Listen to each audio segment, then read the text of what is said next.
Bismillahirrahmanirrahim. Assalamualaikum warahmatullahi wabarakatuh. Innal hamdalillah nahmaduhu wa nasta'inuhu wa nastaghfiruh wa na'udzu billahi min shururi anfusina wa min sayyiati a'malina. May yahdihillahu fala mudhillalah wa may yudlil falan tajida lahu waliyyan mursyida. Asyhadu an la ilaha illallah wahdahu la syarika lah wa asyhadu anna Muhammadan abduhu wa rasuluhu la nabiyya ba'dah. Allahumma salli ala sayyidina wa habibina wa qurrati a'yunina Muhammadin wa ala alihi wa sahbihi ajma'in. Allahumma arzuqna fahman nabiyyin wa hifdhal mursalin wa ilhamal malaikatil muqarrabin birahmatika ya arhamar rahimin. Allahumma inna nas'aluka ilman nafi'a wa qalban khashi'a wa amalan mutaqabbala wa rizqan halalan tayyiban mubaraka. Rabbana zidna ilma warzuqna fahma. Allahumma a'inna ala dzikrika wa syukrika wa husni ibadatik. Allahumma inna nas'aluka husnal khatimah wa na'udzu bika min su'il khatimah. Taqabbal minna ya karim walhamdulillahi rabbil alamin. Bapak Ibu jamaah Masjid Namira yang dimuliakan Allah Subhanahu wa taala, tentu kita bersyukur kepada Allah karena malam hari ini Allah masih memberikan kita kenikmatan yang sangat luar biasa. Kita bisa hadir dalam majelis yang insyaallah barakah ini. Mudah-mudahan duduk kita duduk yang barakah. Duduk kita menghapus dosa kita. Langkah-langkah kita ke tempat ini juga menambah pahala kita di sisi Allah Subhanahu wa taala. Termasuk kita juga bersyukur karena kita sudah sampai pada titik ini. Allah masih memberikan kita hidup sampai hari ini. Jemaah dirahmati Allah, ketika kemudian Allah masih memberikan kita hidup sampai hari ini, itu berarti bersamaan dengan itu Allah juga menyiapkan rizki untuk kita. Saya sering menyampaikan bahwa setiap kita dibangunkan oleh Allah di pagi hari itu, maka yakinlah bahwa Allah juga menyiapkan rizki kita hari itu. Saya ingat betul dengan kalimatnya malaikat Jibril yang pernah disampaikan kepada baginda Rasul.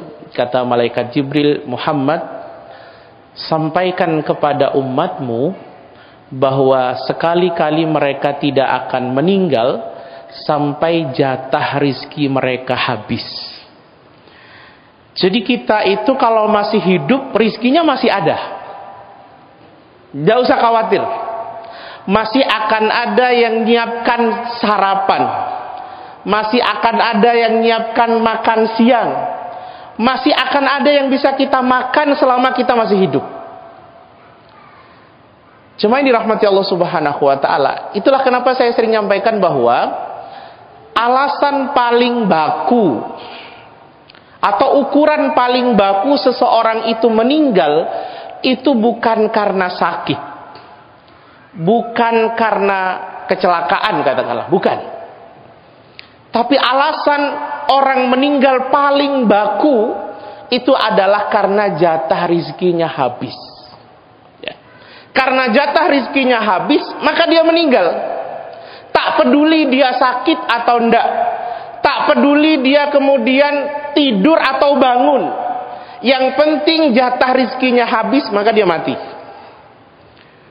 Saya mau tanya, kalau memang orang meninggal itu karena sakit, katakanlah sakit diabetes, katakanlah Pak, kira-kira hari ini ada nggak orang sakit diabetes masih hidup? Banyak. Kenapa yang satu mati, kenapa yang satu hidup? Itu berarti diabetes tidak menyebabkan mati. Yang menyebabkan mati adalah rizkinya habis. Kalau memang orang mati karena sakit stroke, pertanyaan saya, ada nggak hari ini orang sakit stroke yang masih hidup?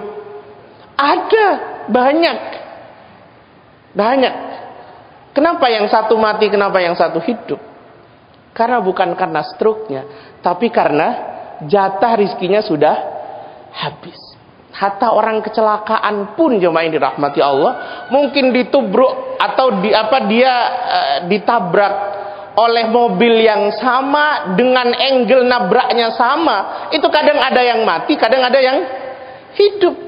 Kenapa? Bukan karena tabrakannya, tapi karena jatah rizkinya habis. Kalau hari ini kita masih hidup, bahkan masih sehat seperti ini, walaupun di rekening kita masih ada 0, Pak, tetap aja akan ada yang ngasih kita rizki. Ini penting untuk selalu kita latih setiap kita bangun tidur, bahwa kalau saya masih bangun berarti rizki saya masih ada. Penting untuk selalu kita pupuk setiap hari agar apa? Agar kita tidak harus menghalalkan segala cara hanya gara-gara untuk dapat rizki. Agar kita tidak perlu meninggalkan sholat hanya gara-gara untuk bekerja dapat rizki. Agar kita tidak perlu mengambil hak orang lain hanya gara-gara untuk dapat rizki yang rizkinya sudah Allah jaminkan kepada kita. Maka kadang walaupun orang banyak duitnya, di rekeningnya masih ada miliaran, tapi kalau kemudian jatah rizkinya habis, ya mati, Pak. Mati. Terus uang siapa di rekening itu? Ya banyak, bisa uang ahli warisnya, bisa uang temennya, bisa juga uang musuhnya. Bisa itu jadi rizki ahli warisnya, bisa jadi rizki temennya, bahkan bisa jadi rizki musuhnya. Yang jelas Allah tidak kekurangan cara untuk menyampaikan rizki itu pada siapa yang Allah kehendaki. Orang yang hari ini memilih untuk kemudian mencuri, memilih untuk kemudian korupsi, memilih untuk kemudian mengambil hak orang lain, memilih untuk meninggalkan sholat karena sibuk, karena padat acaranya, itu adalah mereka-mereka yang dia tidak mengerti, bahkan tidak yakin kalau rizkinya itu dijamin. Maka dia lakukan itu karena dia berpikir, kalau saya nggak mencuri nggak makan saya, kalau saya nggak korupsi nggak makan saya. Padahal sebelum duit korupsinya habis, mati duluan dia. Jemaah dirahmati Allah. Jadi ini penting untuk kemudian kita selalu angen-angen, bahasa kita, kalau kita bangun tidur begitu, kita perlu terus memupuk hati kita bahwa kita yakin kalau saya masih diberi hidup, berarti Allah masih menjamin rizki saya. Tahu sejauh-jauh, Pak. Kadang saya kalau ngisi di sini nih, di Namira ini, nanti selesai 8:30, saya ngobrol dengan takmir sampai jam 9. Pulang ke rumah itu biasanya saya disamperi dari situ tuh, dikasih roti tuh, Pak, buah tangan gitu. Dibawa pulanglah ke rumah. Nyampe rumah kadang 10:30. Kita sudah kenyang, sudah dijamu sama takmir. Ini kalau kemudian sampai besok, ini sudah gak enak. Itu sudah saya pegang, sudah saya bawa ke mobil, sudah saya bawa ke rumah. Dilalah nyampe rumah sudah kenyang semua, istri sudah kenyang, anak-anak sudah tidur. Maka waktu itu sering sekali, saya kebetulan rumah saya depan masjid. Di masjid itu ada bagian keamanan yang kerjanya 24 jam, sip-sipan gitu. Otomatis malam itu ada orang. Kadang rizki dia itu dititipkan oleh Allah ke saya. Roti itu jadi rizkinya dia. Cuma yang dirahmati Allah. Ini nih, air ini sama takmir itu disiapkan buat saya. Iya kan? Yakinlah buat saya, gak mungkin buat bapak-bapak, buat saya. Tapi kadang karena asik, kita enjoy, kemudian sampai akhirnya 8:30, gak keseruput sama sekali. Habis ini langsung ke dalam, jemaah yang dirahmati Allah, diminum sama fulan, kata, sama orang. Itu bukan jadi rizki saya, jadi rizkinya yang minum tadi. Jadi jemaah yang dirahmati Allah, Allah sudah takar rizki kita. Berapa, kapan dikasihkan kepada kita, Allah sudah takar. Maka kalau keyakinan ini kuat di dalam hati kita, kita tidak perlu menghalalkan segala cara hanya untuk dapat rizki. Kita tidak perlu mencuri hanya untuk dapat rizki. Kita tidak perlu meninggalkan kewajiban kita kepada Allah hanya untuk mendapat rizki. Karena kata Allah, setiap manusia yang hidup, rizkinya Allah sudah jamin. Kalau rizkinya habis, maka dia meninggal. Itu, Pak. Baik. jemaah yang dirahmati Allah Subhanahu wa taala, tema kita malam ini adalah tentang kalimat terakhir baginda Rasul sallallahu alaihi wasallam. Ya, kalimat beliau yang terakhir diucapkan sebelum akhirnya baginda Rasul menghadap kepada Allah Subhanahu wa taala. Yang selama ini kita tahu apa, Pak? Apa? Apa kalimat terakhirnya? Ummati, ummati, ummati. Baik, nanti kita bahas. Cuma ini rahmati Allah Subhanahu wa taala. Baginda Rasul itu meninggal pada bulan Rabiul Awal di tanggal 12 di tahun ke-11 Hijriah. Masih ingat? Hari Senin 12 Rabiul Awal tahun ke-11 Hijriah. Data meninggalnya baginda Rasul itu semua para ulama sirah sepakat. Tidak ada khilaf. Tidak ada perbedaan tentang waktu meninggalnya baginda Rasul. Semua sepakat pada hari Senin 12 Rabiul Awal tahun ke-11 Hijriah. La khilafi, tidak ada khilaf dalam waktu meninggalnya, wafatnya baginda Rasul. Cuma ketika para ulama berbicara tentang waktu lahirnya, para ulama sirah berbeda pendapat. Umum di kita tanggal berapa, Pak? 12 Rabiul Awal. Tetapi para ulama, terutama para ahli sirah, mereka berbeda pendapat soal tanggal lahirnya. Ada yang mengatakan fi tsamin min Rabiul Awal. Beliau lahir pada tanggal 8 di Rabiul Awal. Tanggal 8. Tapi juga ada yang mengatakan fil asyrah. Ada yang mengatakan tanggal 10 pada bulan Rabiul Awal. Tahun gajah. Kalau tahunnya tidak ada khilaf, tahun gajah. Dan juga yang masyhur di tengah-tengah kita adalah tanggal 12 Rabiul Awal. Khilaf ini nggak jadi masalah, Pak. Cuma terutama saya, karena saya memang spesialisasinya di sirah, saya sering bertanya-tanya, kenapa kemudian ketika tanggal lahirnya terjadi khilaf, saat tanggal meninggalnya tidak terjadi khilaf? Ini menarik kalau kita bahas. Kenapa waktu tanggal lahirnya ada khilaf, ada perbedaan pendapat, bahkan variasinya banyak sekali. Tetapi ketika meninggalnya semua satu pendapat, satu data. Senin 12 Rabiul Awal tahun ke-11 Hijriah. Cuma dirahmati Allah. Kenapa waktu lahirnya berbeda pendapat? Karena kita paham bahwa saat baginda Rasul lahir, beliau belum jadi apa-apa. Masih kecil. Orang tidak ada yang tahu bahwa kelak dia akan jadi utusan. Orang tidak ada yang tahu bahwa kelak dia akan jadi Rasul. Orang tidak ada yang tahu bahwa kelak dia akan menjadi manusia yang paling mulia. Maka tidak semua orang mencatat tanggalnya. Maka tidak semua orang punya perhatian pada tanggal lahirnya. Tanggal lahirnya baru kemudian betul-betul diperhatikan ketika beliau besar nanti. Saat beliau diutus menjadi Rasul, orang mulai meraba-raba. Dulu Muhammad ini lahir di tanggal berapa? Maka terjadi khilaf. Ada yang 8, ada yang 10, ada yang 12. Bahkan ada data-data yang lainnya mengatakan tanggal beliau itu. Tanggal beliau lahirnya.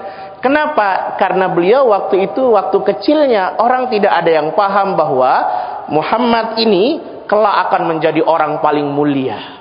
Sehingga orang tidak punya perhatian khusus pada tanggal lahirnya. Makanya orang itu kalau belum jadi apa-apa, tidak ada yang punya perhatian besar sama dia. Tetapi kenapa kemudian tanggal meninggalnya tiba-tiba sepakat dalam satu kalimat 12 Rabiul Awal tahun 11 Hijriah hari Senin? Karena saat beliau lahir semua orang paham ini orang nomor satu. Semua orang paham ini utusan Allah Subhanahu wa taala. Ini orang paling mulia. Maka ketika beliau lahir, beliau meninggal, semua orang punya perhatian. Semua orang mencatat dan semua orang satu kalimat. Kapan itu? 12 Rabiul Awal tahun 11 Hijriah. Itu yang kemudian membuat tanggal wafat beliau menjadi tidak ada khilaf di kalangan para ulama. Ini penting, Pak. Memang kalau kita punya karya besar, itu saat tanggal meninggal kita itu diperhatikan banyak orang. Ya. Tapi kalau kita tidak ada karya, bu tanggal lahir, bu tanggal meninggal, tidak ada urusan. Apalagi kalau kemudian kita menjadi benalu di lingkungan kita. Oh, tambah tidak ada yang memperhatikan. Nah, jemaah yang dirahmati Allah Subhanahu wa taala. Sebagaimana tanggal lahir beliau yang banyak khilaf itu, banyak berbeda pendapat, begitu juga dengan kalimat terakhir baginda Rasul juga banyak berbeda pendapat. Yang masyhur mungkin di tengah kita baginda Rasul itu akhir kalimatnya adalah Allahumma ummati ummati ummati ummati, begitu kan? Dan itu terus digaungkan.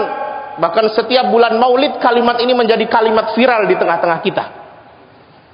Tapi mari coba kita cek bahwa para ulama sirah mereka berbeda pendapat tentang kalimat terakhir yang keluar dari lisan mulia baginda Rasul ketika beliau meninggal. Yang pertama datang dari sahabat Abdullah ibn Mas'ud, didukung oleh Ummu Salamah istri beliau, didukung juga oleh Anas bin Malik, ya, bahwa kalimat terakhir baginda Rasul ketika beliau mau meninggal adalah beliau mengatakan as-salah as-salah wa ma malakat aimanukum. Itu kalimat terakhirnya. Mungkin ini asing di telinga bapak ibu sekalian, tapi kalau kita ngecek di dalam kitab-kitab sirah, kita akan mendapati bahwa ada banyak para ulama yang kemudian menukil hadis ini. Bahwa Anas bin Malik, Abdullah bin Mas'ud, kemudian Ummu Salamah selaku istri baginda Rasul yang tentu menemani baginda Rasul saat meninggal itu, mereka mengatakan bahwa kalimat terakhir yang kemudian keluar dari lisan baginda Rasul saat beliau mau dipanggil oleh Allah Subhanahu wa taala, kalimatnya adalah as-salah as-salah as-salah wa ma malakat aimanukum.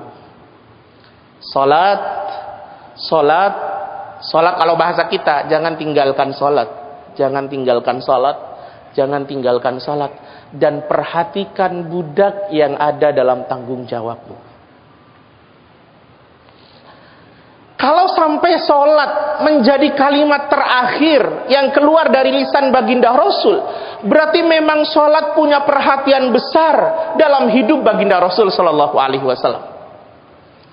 Dan itu menjadi sangat wajar sekali, karena kita paham bahwa salat itu adalah amal kabir kalau bahasa kita, amal besar. Bahkan kita mafhum semuanya bahwa amal yang kelak dihisab pertama kali di akhirat adalah salat, ya kan? Amal yang paling pertama dihisab. Kalau salatnya baik, maka amal-amal yang lain punya potensi baik. Tapi kalau salatnya buruk, maka Allah tidak lihat amal yang lain. Itu juga yang jemaah dirahmati Allah, kenapa kemudian Allah Subhanahu wa taala itu membuat syariat salat menjadi sangat detail sekali. Saya sering menyampaikan orang tuh kalau nggak bisa salat berdiri diminta duduk, nggak bisa duduk diminta berbaring, nggak bisa berbaring diminta untuk pakai isyarat, nggak bisa pakai, banyaklah sampai akhirnya kemudian betul-betul sudah tidak bisa, hatinya pakai hati, setelah itu sudah meninggal.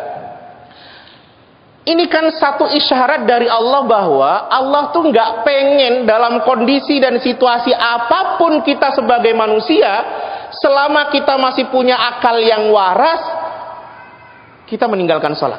Allah tidak pingin. Yang hanya boleh meninggalkan sholat itu adalah orang yang sedang tidak waras. Orang nggak waras, itu boleh dia ninggalin sholat. Orang gila itu. Maka kalau antum nemukan ada orang tidak sholat, itu berarti antum coba. Ya karena hanya dia yang boleh gak sholat. Coba antum cek siapa yang boleh gak sholat. Mabuk itu kan kemudian karena dia hilang akal.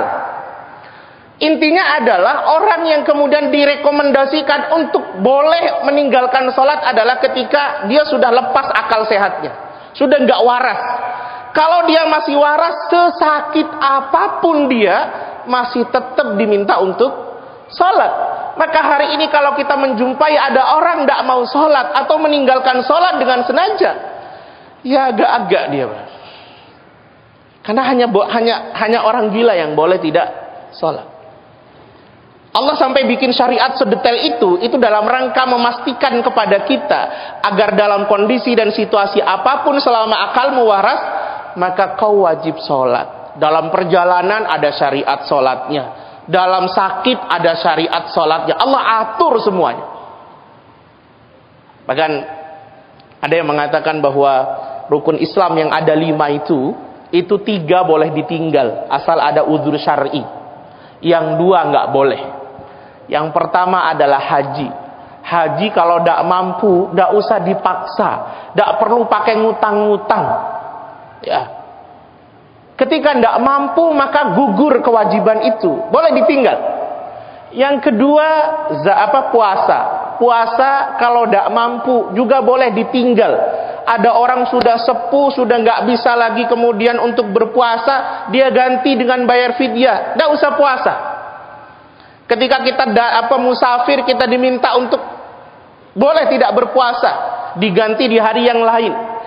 Dan terlalu banyak orang yang diberikan rukhsah untuk tidak berpuasa ketika dia punya udzur syar'i. Sama zakat juga begitu.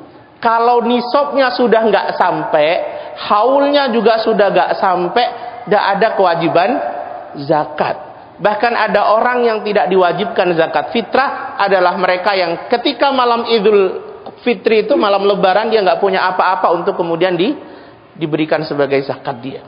Nah, tapi 2 nggak boleh. 1 sholat, yang kedua syahadat. Yang dua-duanya ini kita lakukan ketika kita sholat. Karena saat kita sholat kita baca kalimat asyhadu an la ilaha illallah wa asyhadu anna muhammadur rasulullah. Jadi sampai sebegitunya bahwa Allah tidak menginginkan siapa saja di antara kita meninggalkan sholat dalam kondisi dan situasi apapun. Bahkan baginda Rasul sampai mengatakan as-salatu imaduddin, gitu kan? Sholat itu adalah tiangnya agama. Coba perhatikan Bapak Ibu dirahmati Allah. Sholat itu tiang agama. Kita paham bahwa sebuah bangunan itu tidak akan berdiri tegak, tidak akan kokoh ketika dia tidak ditopang dengan tiang-tiang. Sama juga agama ini, ketika kemudian penganutnya, muslimin ini, tidak mengindahkan sholat, abai pada sholat, bahkan tidak mengerjakan sholat, maka agama ini punya potensi rapuh, roboh, bahkan bisa punah. Kalau Bapak tidak percaya, Bapak bisa cek sirah Nabiullah Isa alaihi salam sampai sirah baginda Rasul diutus.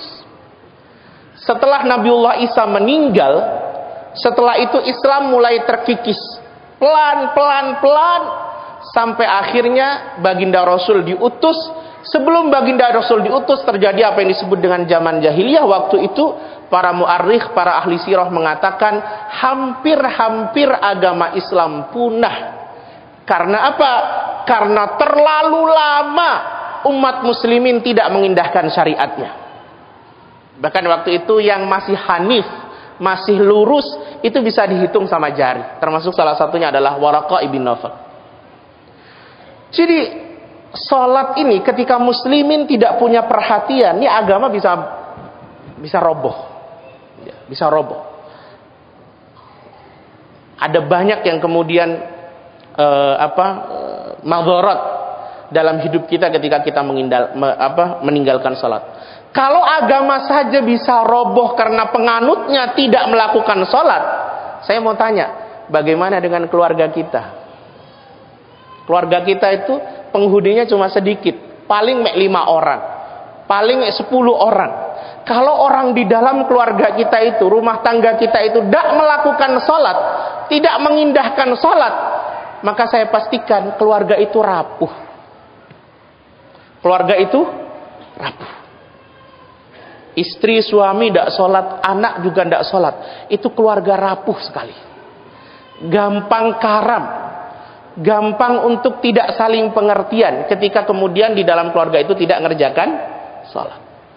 Maka wajar kalau baginda Rasul itu dalam kalimat terakhirnya beliau mengatakan as-shalah, as-shalah, as-shalah wa ma malakat aimanukum. Ya. Di samping terlalu banyak fadilah salat, salah satunya yang sering saya sampaikan adalah kalimat baginda Rasul ketika beliau menjelaskan tentang salat, beliau mengatakan as-salawatul khams. Salatmu yang 5 waktu itu. Wal jum'ah ilal jum'ah. Salat Jumatmu ke Jumat berikutnya.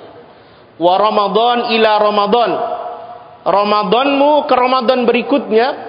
Mukaffiratun bainahunna manijtunibal kaba'ir, adalah waktu-waktu di mana kamu bisa menghapus dosa sepanjang kamu tidak melakukan dosa besar.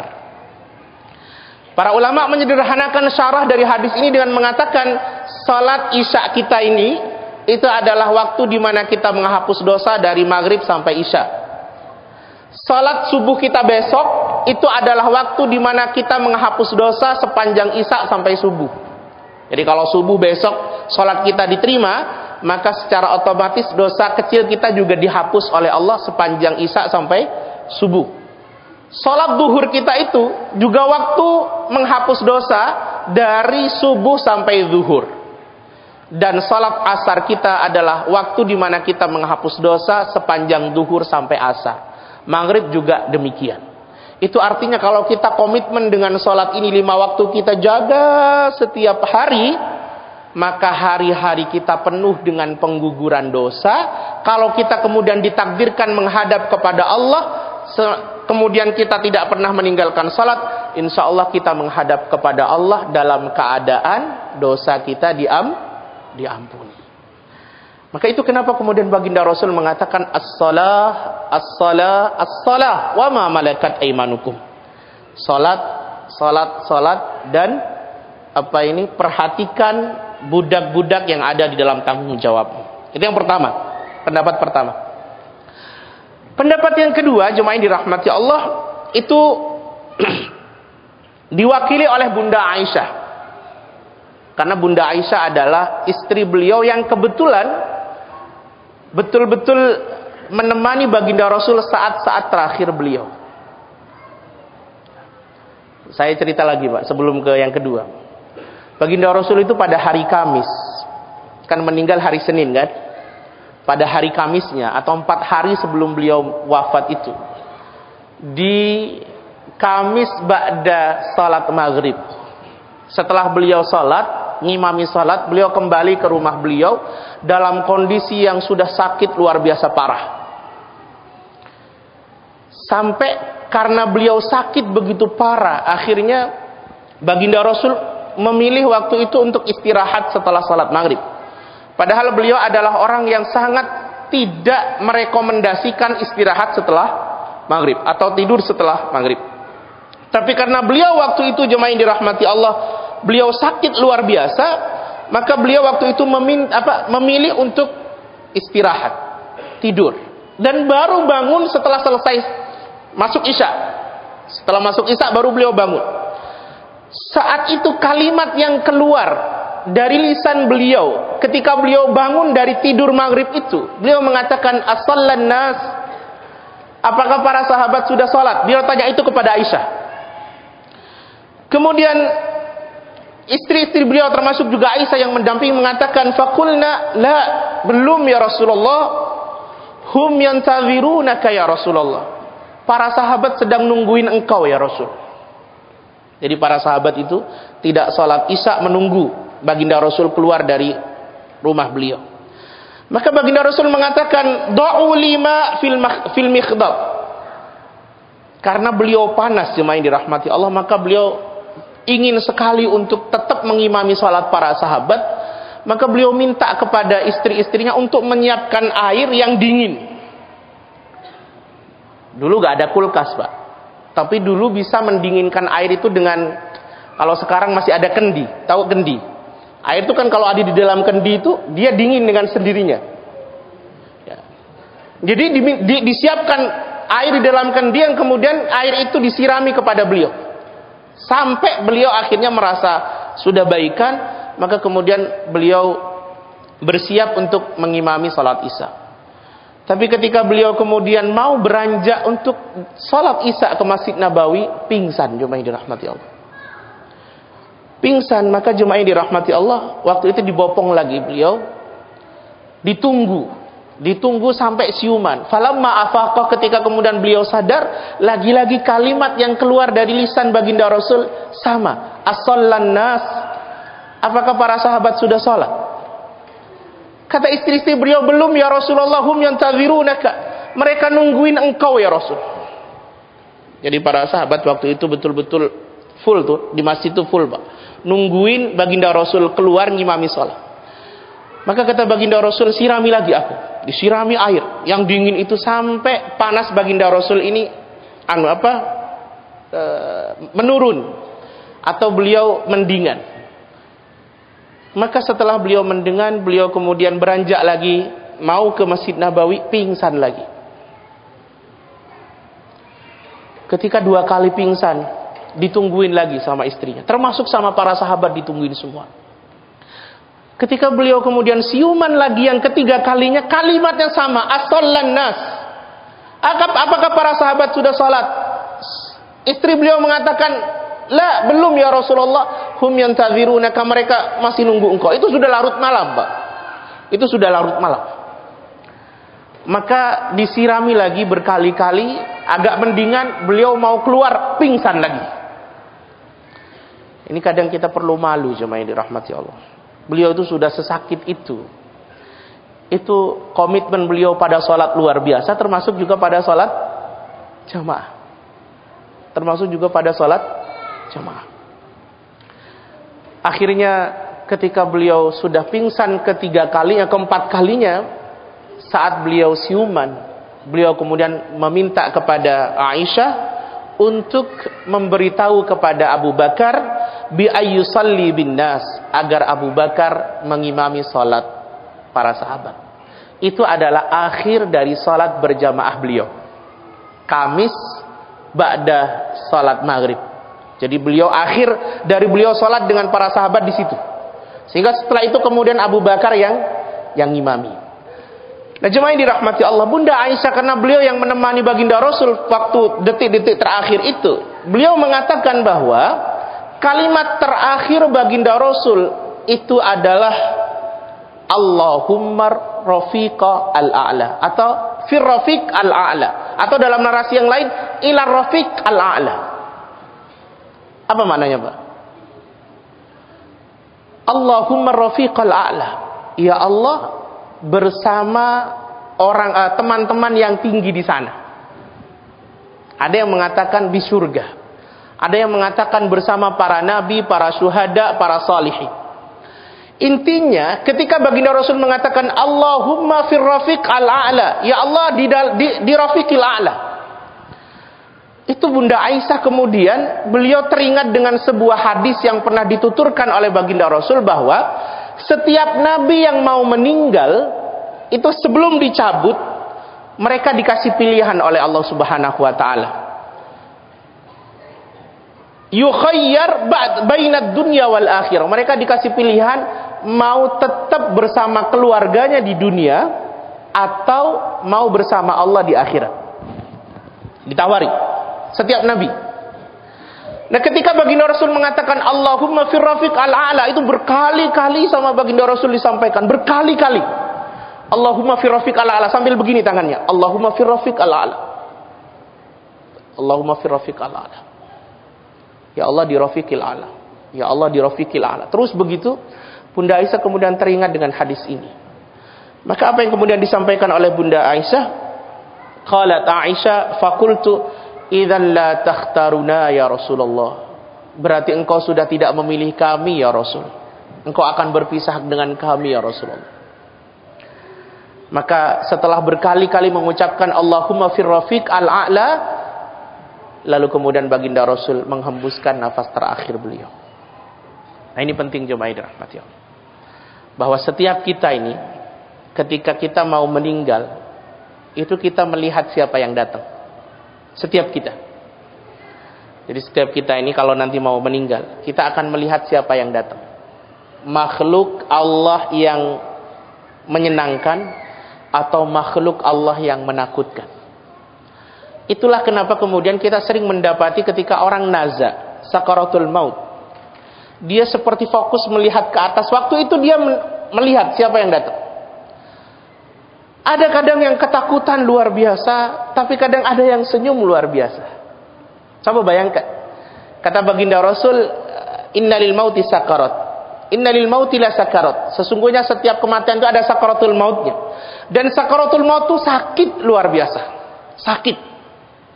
Tapi kenapa kita kadang menjumpai ada orang sakaratul maut senyum, jemaah dirahmati Allah. Senyum dia. Kenapa kira-kira? Karena dia melihat siapa yang datang itu. Kemudian ketika dia melihat siapa yang datang, dia ditampakkan oleh Allah di mana tempat dia setelah itu.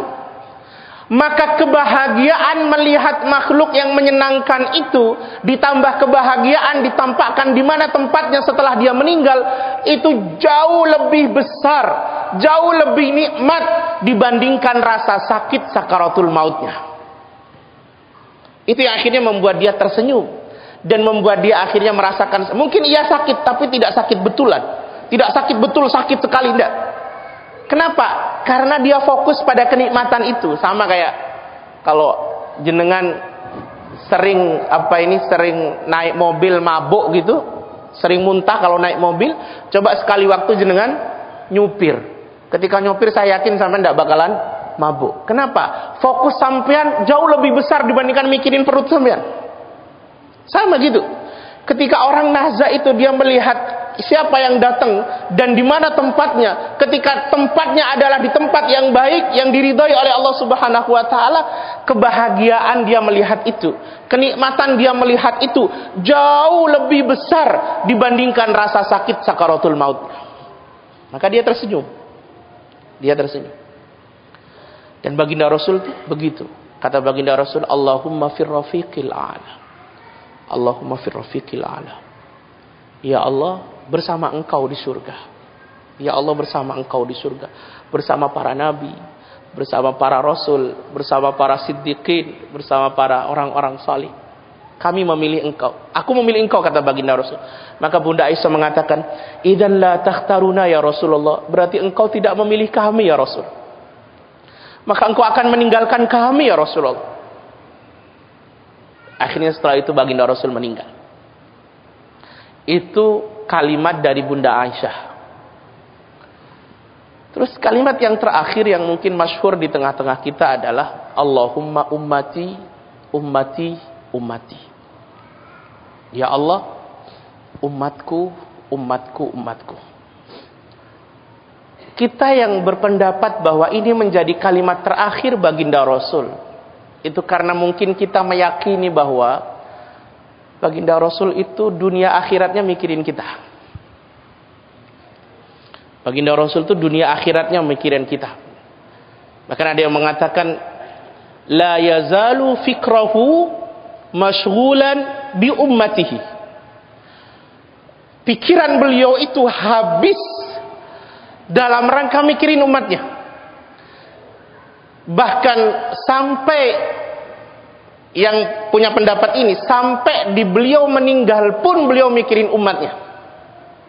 Saking dari pedulinya sama umatnya, saking dari respeknya kepada umatnya, saking dari ingin berharapnya nanti umatnya semua masuk surga. Sampai kalimat terakhirnya adalah ini. Walaupun saya perlu sampaikan bahwa Allahumma ummati, ummati, ummati sebagai kalimat terakhir baginda Rasul ini kalau kita deteksi, kita cari di dalam kitab-kitab sirah, hampir tidak ditemukan.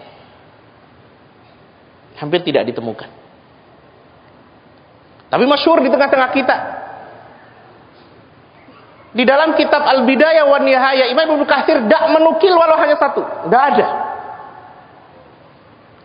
Bahkan di dalam kitab yang standar, yang paling biasanya standar dipelajari oleh para orang yang pengen tahu tentang sirah baginda Rasul, dalam kitab Ar-Rahiqul Maktum saja tidak ada. Atau di dalam kitab yang mungkin ini menjadi rujukan orang yang pengen tahu bagaimana wafatnya baginda Rasul, detik-detik wafatnya baginda Rasul, antum bisa baca kitab Wafatun Nabi sallallahu alaihi wasallam wa adlamatil Madinah, karangan Syekh Abdul Qadir Ar-Rayyad. Beliau mengumpulkan hadis-hadis soal detik-detik wafatnya baginda Rasul. Ternyata juga di dalam kitab itu kalimat Allahumma ummati ummati ummati sebagai kalimat terakhir baginda Rasul juga ada. Saya secara pribadi termasuk yang setuju bahwa kalimat itu bukan kalimat terakhir baginda Rasul. Bukan kalimat terakhir. Karena memang kalau kita cari di dalam kitab, terutama kitab-kitab sirah yang induk, itu tidak ditemukan kalimat Allahumma ummati ummati ummati. Walaupun masyhur di tengah-tengah kitab, iya kan? Masyhur kan, Pak? Populer sekali. Bahkan kalau Rabiul Awal viral luar biasa. Tetapi jemaah yang dirahmati Allah, itu bukan berarti baginda Rasul tidak pernah mengucapkan ini. Pernah. Tetapi bukan pada kalimat terakhir. Beliau mengucapkan Allahumma ummati ummati ummati itu dalam data yang kita kumpulkan di dalam kitab-kitab sirah itu 2 kali. Yang satu di dunia, yang satu di akhirat nanti. Yang satu di dunia, yang satu di akhirat.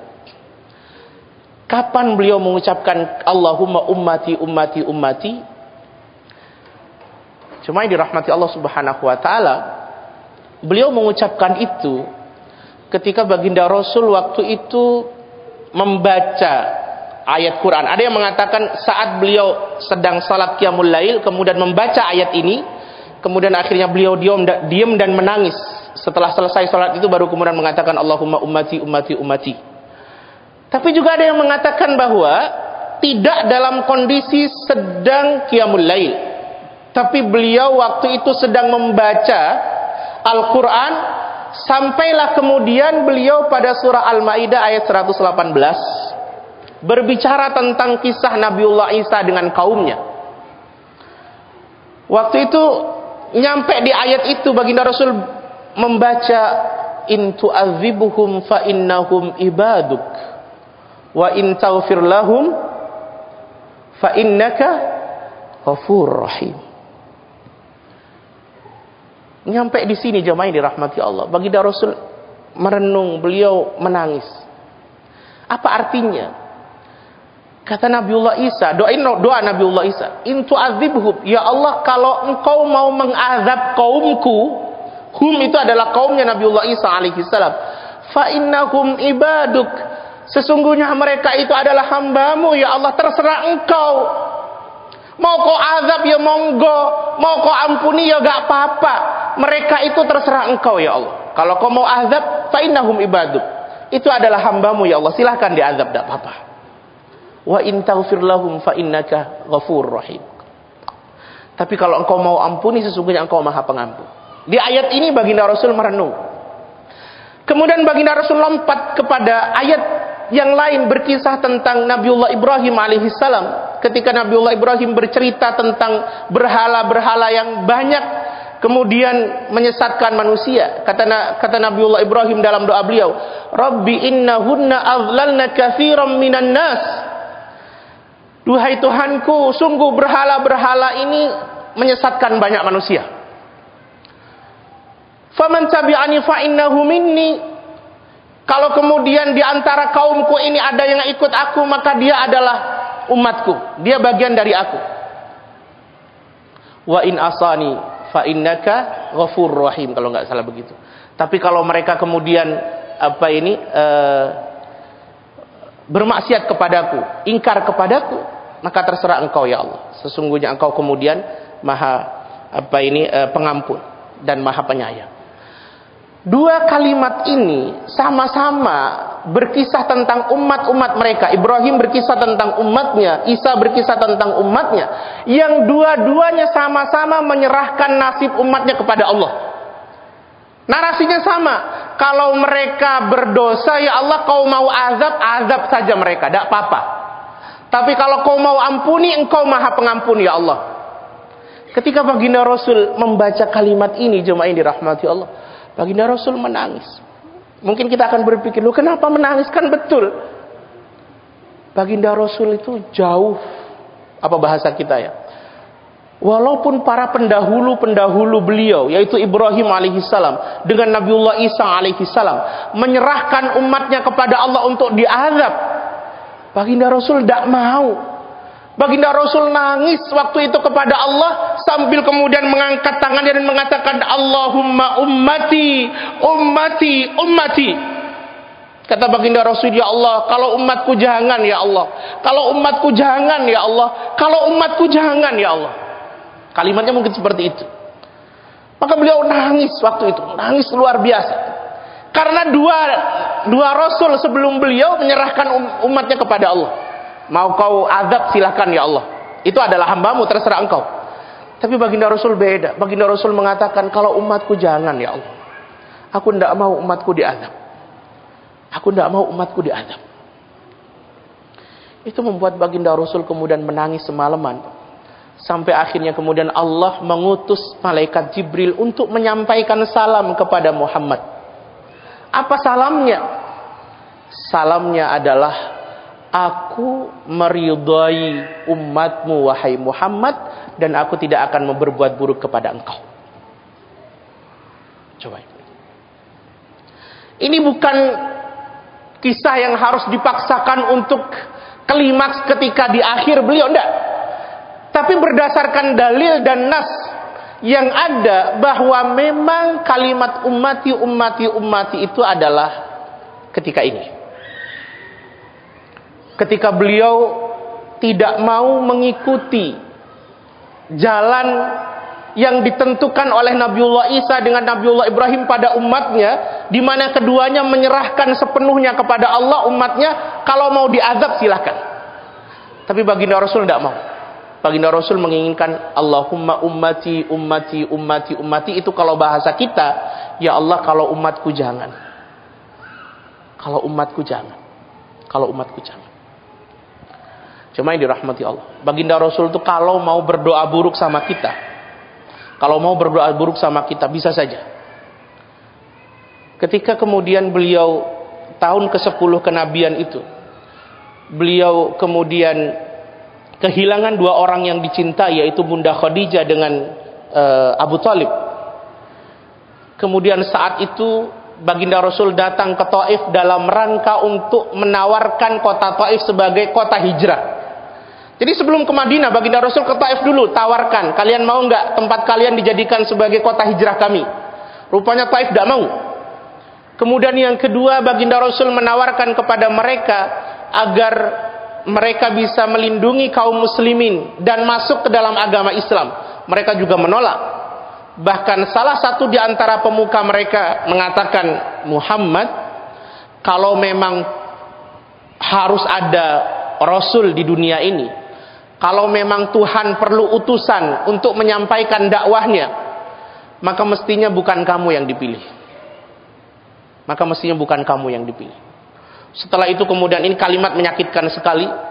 Setelah itu kemudian baginda Rasul diusir dari kota Taif, sampai akhirnya pelipis beliau berdarah, tumit beliau berdarah. Itu hari yang sangat luar biasa buruk, hari yang sangat luar biasa terpuruk di dalam hati baginda Rasul.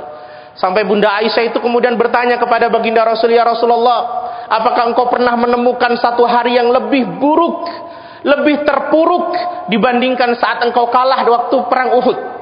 Kata baginda Rasul, pernah. Kapan itu ya Rasulullah? Saat aku diusir dari kota Taif. Itu hari paling buruk dalam hidup baginda Rasul. Sampai beliau ketika diusir itu, beliau baru sadar setelah jauh beliau sudah keluar dari kota Taif. Saking dari luar biasanya. Waktu itu kan kita tahu bahwa dua malaikat penjaga kota Taif itu diutus oleh Allah Subhanahu wa taala untuk menawarkan, Muhammad, kalau kau berkenan akan kami angkat bukit ini, kami timpakan kepada penduduk Taif. Kata baginda Rasul, tidak, aku tidak mau. Aku tidak mau. Bal arju ay yakhruja min aslabihim may ya'budullaha wa la yusyrikuna bihi syai'a.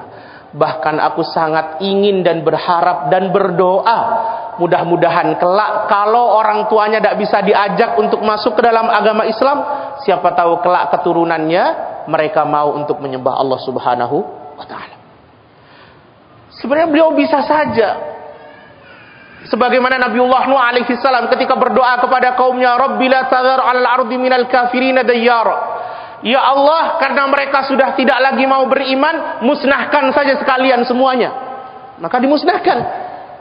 Atau sebagaimana Nabiullah Musa alaihi salam, ketika Nabiullah Musa kemudian waktu itu bahasa kita sangat marah kepada Fir'aun dengan kaumnya. Karena Fir'aun waktu itu setelah Fir'aun dicoba dapat kemarau, kemudian tidak bisa mendapatkan solusi, dia minta tolong kepada Musa. Kalau kau bisa menyelesaikan kemarau ini wahai Musa, maka kami akan beriman kepada engkau. Ternyata setelah diselesaikan tidak mau beriman. Dicoba lagi sama Allah Subhanahu wa taala dengan angin taufan. Minta lagi pertolongan kepada Musa, kalau kau bisa menyelesaikan ini wahai Musa, kami beriman kepadamu. Setelah diselesaikan tidak mau beriman. Dikasih lagi sama Allah apa? Jarat, belalang. Belalang itu saking dari banyaknya jemaah yang dirahmati Allah, sampai kalau mereka mau minum, itu air belum nyampe di mulut mereka, belalangnya sudah nyampe duluan. Dibantu sama Nabiullah Musa. Mereka bilang, kalau kau bisa menyelesaikan ini kami beriman. Ternyata mereka tidak mau beriman. Kemudian keluar lagi kutu, keluar lagi katak, keluar lagi darah. Sungai Nil semua jadi darah. Sumber air mereka semua jadi darah. Mereka juga bilang kepada Musa, kalau kau bisa menyelesaikan ini wahai Musa, kami beriman kepada engkau. Ternyata juga tidak beriman. Maka sudah berkali-kali seperti itu, maka Musa berdoa kepada Allah Subhanahu wa taala, Rabbana tmis ala amwalihim, ya Allah hancurkan harta mereka. Musnahkan harta Fir'aun dengan kroni-kroninya itu. Wasdud ala qulubihim, keraskan hatinya. Fala yu'minu, sampai dia gak beriman. Coba, nabinya itu doakan agar mereka tidak beriman. Fala yu'minu, sampai mereka tidak beriman. Hatta yaraul azabal alim, hingga mereka kelak melihat azabmu yang pedih itu. Saking dari marahnya Musa. Tapi baginda Rasul, Masya Allah, baginda Rasul walaupun marah, walaupun beliau jengkel, walaupun beliau disakiti, beliau tetap tidak pernah mau menginginkan kita diazab. Beliau tidak pernah mau. Coba bayangkan kalau waktu itu baginda Rasulullah sudah malaikat timpakan saja, maka selesai kota Taif itu, tidak ada yang beriman setelah itu. Tapi karena beliau berdoa agar kemudian anak-anaknya beriman, apa yang terjadi? Tahun ke-8 Hijriah kota Taif semua beriman. Bahkan hari ini ada yang mengatakan di Saudi Arabia, Taif adalah penyumbang ulama terbanyak di Saudi Arabia. Baginda Rasul tidak pernah mau kita ini diazab. Bahkan terakhir jemaah yang dirahmati Allah, nanti ketika kemudian semua sudah dihisab dan semua sudah ditentukan nerakanya dan surganya. Bahkan waktu itu di dalam surah Abasa itu, faida ja'atis sakhah, ketika hari yang mencekam itu sudah datang, yafirul mar'u min akhi, semua orang kalang kabut, tidak ada yang mau. Wa ummihi wa abi, anak nggak mau sama orang tuanya, orang tua nggak mau sama anaknya. Kemudian saling anak tidak mau sama kakaknya, sama saudara dan lain sebagainya. Karena waktu itu semua suasana mencekam. Likulli imri'in minhum yawma idin sya'nu yughni, semuanya sibuk mikirin dirinya sendiri. Setelah kemudian semua sibuk itu, ada segerombolan para umat yang kemudian datang kepada Nabiullah Adam, minta syafaat kepada Nabiullah Adam. Kata Nabiullah Adam, ala tastasfi lana, kata mereka, ala tastasfi lana ya Adam, kamu gak bisa ngasih syafaat kepada kami wahai Adam. Kata Adam, gak bisa. Allah hari ini marah luar biasa. Nafsi-nafsi kata Nabiullah Adam, sekarang sendiri-sendiri. Mereka datang kemudian kepada Nabiullah Nuh, sama jawabannya. Datang kepada Nabiullah Ibrahim, sama juga. Datang kepada Nabiullah Musa, sama. Sampai ke Isa juga sama. Yang beda adalah kepada baginda Rasul sallallahu alaihi wasallam. Ketika datang kepada baginda Rasul matur kepada Allah Subhanahu wa taala, sajidah. Beliau kemudian sujud kepada Allah. Sujud. Kata Allah, buat apa sujud Muhammad? Ini sudah selesai, sekarang sudah hari hisab. Baginda Rasul mengatakan, jemaah yang dirahmati Allah Subhanahu wa taala, ketika Allah mengatakan, irfa' ra'sak ya Muhammad. Angkat kepalamu. Kemudian sal tu'tah, mintalah kau kepadaku, aku akan kasih. isfa' tu syafa'. Mintalah syafaat kepadaku, aku akan kasih syafaat. Kalimat apa yang kemudian keluar dari lisan baginda Rasul? Kan Allah mengatakan, sal tu'toh. Kalau kau mau minta, aku pasti kasih. Isfa' atau asfi' tu syafa'. Kalau kau mau minta syafaat, aku kasih syafaat. Baginda Rasul waktu itu tidak menyebut untuk diri beliau, tidak juga menyebut untuk keluarga beliau. Baginda Rasul mengatakan, Allahumma ummati, ummati, ummati. Atau dalam kalimat yang lain, ummati ya Rabbi, ummati ya Rabbi. Umatku ya Allah, umatku. Betapa beliau tidak menginginkan kita ini diazab. Kita ini gak diinginkan diazab sama sekali. Dan beliau tidak berpikir soal diri beliau sendiri, bahkan tidak berpikir soal keluarga beliau. Yang beliau pikirkan adalah kita semua. Kita semua. Cinta beliau kepada kita luar biasa. Sampai dalam bahasa para ahli sirah, mereka mengatakan, la yazalu fikrahu mashghulan bi ummati. Bahwa pikiran beliau itu hari-harinya dipenuhi dengan memikirkan umatnya. Maka itulah kenapa kemudian menjadi sangat wajar ketika kemudian baginda Rasul mengatakan, la yu'minu ahadukum hatta akuna ahabba ilaihi min walidihi wa waladihi wan nasi ajmain.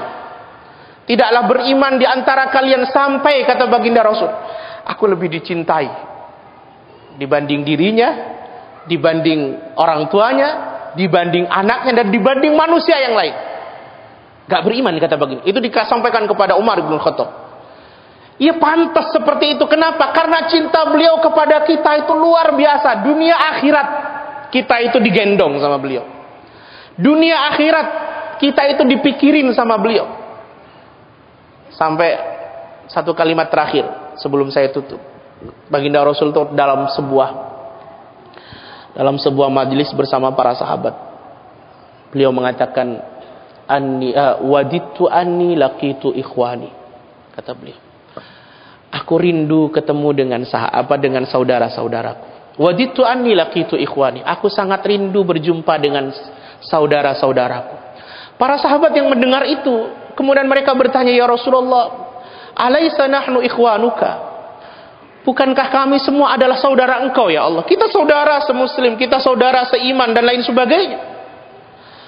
Kata baginda Rasul, la, antum ashabi, kalian semua adalah sahabat-sahabatku. Terus siapa saudara engkau ya Rasulullah? Kata baginda Rasul, ikhwani, huwallazi la yarani wa amana bi, atau humul ladzi la yarani wa amana bi. Sahabatku adalah, saudaraku adalah mereka yang tidak pernah melihat wajahku, tidak pernah berjumpa dengan aku, tidak pernah taklim seperti kalian taklim dengan aku, tetapi jauh di dalam lubuk hati mereka, mereka meyakini aku, mereka meyakini setiap kalimatku, mereka kemudian mengikuti setiap perintahku. Humul ladzina ikhwani, itu adalah saudara-saudaraku. Dan itu siapa? Kita semua, jemaah yang dirahmati Allah. Kita semua. Kita adalah saudara baginda Rasul yang dipikirkan oleh baginda Rasul sallallahu alaihi wasallam sejak dulu sampai nanti di hari kiamat. Maka itulah kenapa kemudian kalau baginda Rasul sebegitunya cintanya kepada kita, kita berada dalam pikiran beliau setiap hari, bahkan dunia akhirat beliau mikirin kita. Sekarang kita tanya pada hati kita masing-masing, seberapa sering kita mikirkan Rasul? Seberapa cinta kita kepada Rasul? Sekuat apa komitmen kita untuk selalu mengikuti sunnah-sunnah baginda Rasul? Kalau itu bisa kita jawab, dan besar jawabannya, maka insya Allah kita akan bertemu dengan baginda Rasul nanti di Haud. Haud itu apa? Telaga. Dan bersama dengan baginda Rasul ke dalam surganya Allah Subhanahu wa taala. Rabbana zalamna anfusana wa illam taghfir lana wa tarhamna lanakunanna minal khasirin. La ilaha illa anta subhanaka inna kunna minadh dhalimin.